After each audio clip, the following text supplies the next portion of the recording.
Hi, it's Deb with the Congruence Code and Free from Food Addiction. And I want to share with you 3 tips to really help you get out of anxiety and overwhelm right away.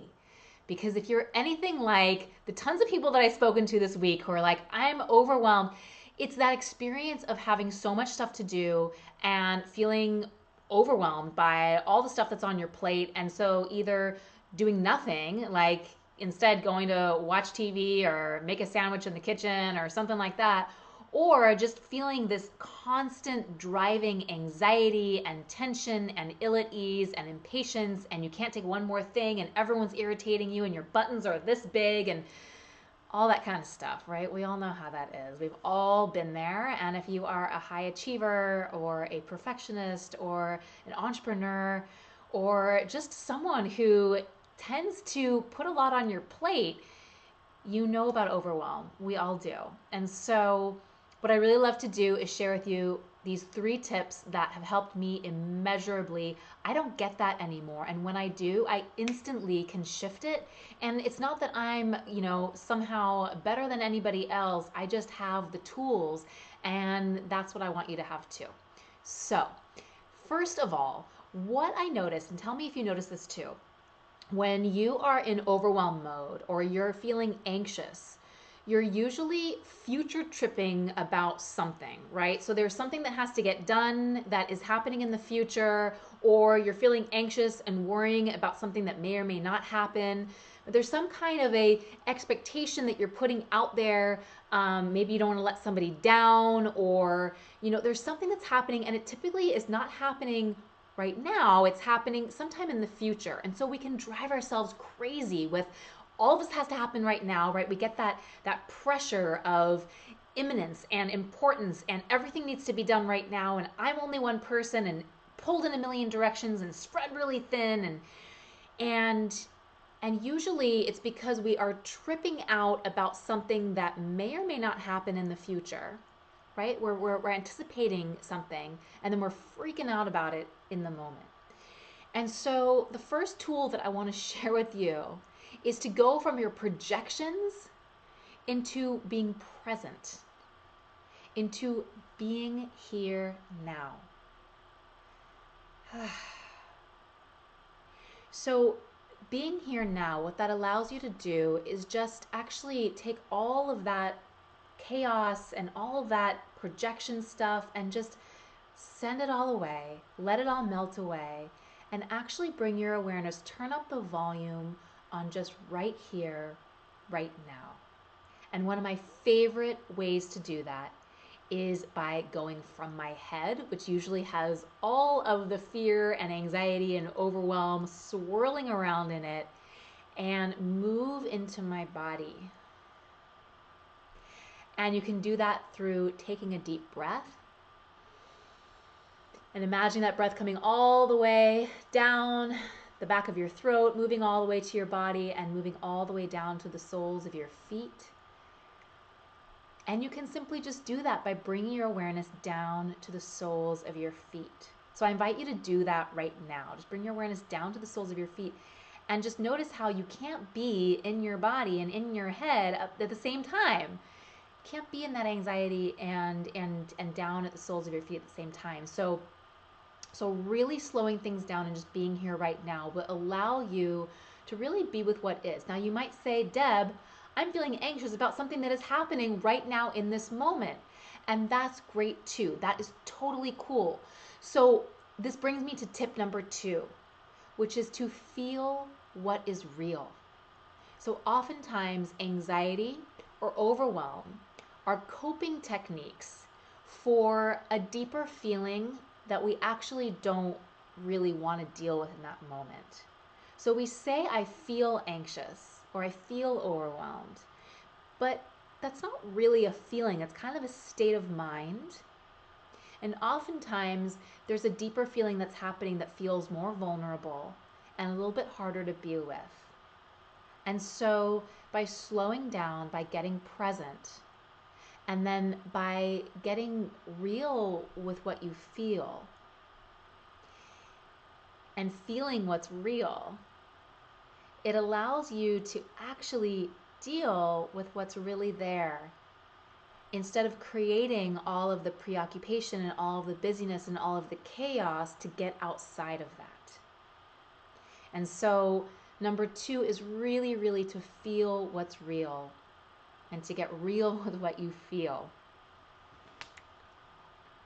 And the last tip that I want to share with you is to actually embrace where you are right now.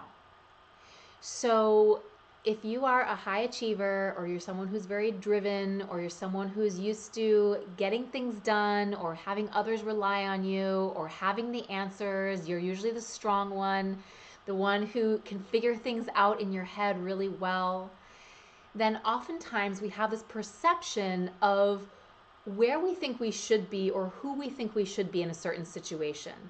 So I should be able to handle this. I mean, I was just helping my sister last night unpack her stuff. Now, if you've ever moved, you know the feeling of overwhelm when you're sitting around all your boxes and you have a lot of emotions that are tied up with a lot of the things there, and you need to downscale, and it can be very, very overwhelming, right? And so she just sat there and she looked at me and she said, I feel like I should just be able to not be so overwhelmed about this. I shouldn't let this get to me. And I said, well, there is what you think you should be, and then there's where you're at right now.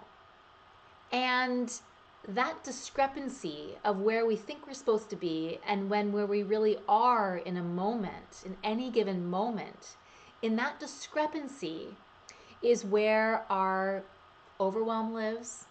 It's where our shame lives. It's where our anxiety lives.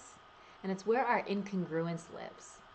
And it's in that dissonance where we can be prone to addictions and obsessions and more self-sabotaging patterns to happen because we are not being fully authentic with our true experience. And so the number 3 tip here is to really embrace where you're at for today in this moment. Knowing that in a moment it can totally change, but that right now you get to just honor where you are right now. And so if you can take that deep inhale, bring your awareness down into your feet, so get present. And then you can really feel what's real, what is actually happening for you underneath the overwhelm, underneath the anxiety. And you can give yourself the gift of actually embracing where you're at right now. This is the foundation from which you will truly be able to eliminate anxiety and overwhelm in the moment. So I have one more bonus tool, because you know me, I always want to give you more tools and more tools, but I have one more bonus tool here, is that as you're in this place of presence, as you're in this place of openness and being and embracing, there's something very, very important to know and to embody, that you are not alone in this, that you actually are being supported, that you're being provided for and protected and guided in each moment by the universe, by God, by spirit, by source, whatever your beliefs are. And so in that moment, what's really, really powerful and what really takes this experience of moving through the anxiety and the overwhelm to the next level is to invite the presence of that energy to be with you and to guide you in that moment. And so one of the ways that it looks like for me is that I ask, after I get present and I get connected and I'm able to feel what's there, then I invite in that energy, that power, that presence. And I say, who will you have me be? As simple as that. Who will you have me be? And it is so, so powerful what gets to open up in that. So I hope that you use these tools. They are so, so valuable, but they're only as valuable as you use them, right? And if you found this video supportive, helpful, please give it a thumbs up.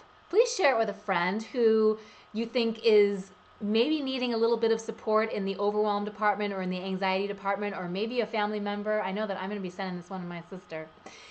And please do subscribe if you like to hear more of this stuff. I give every single Wednesday I share new fresh videos, and I would absolutely love to share those with you. So thank you so much for taking this time out, spending it with me, taking this time for you, and I will connect with you more next week. Bye for now. Mwah.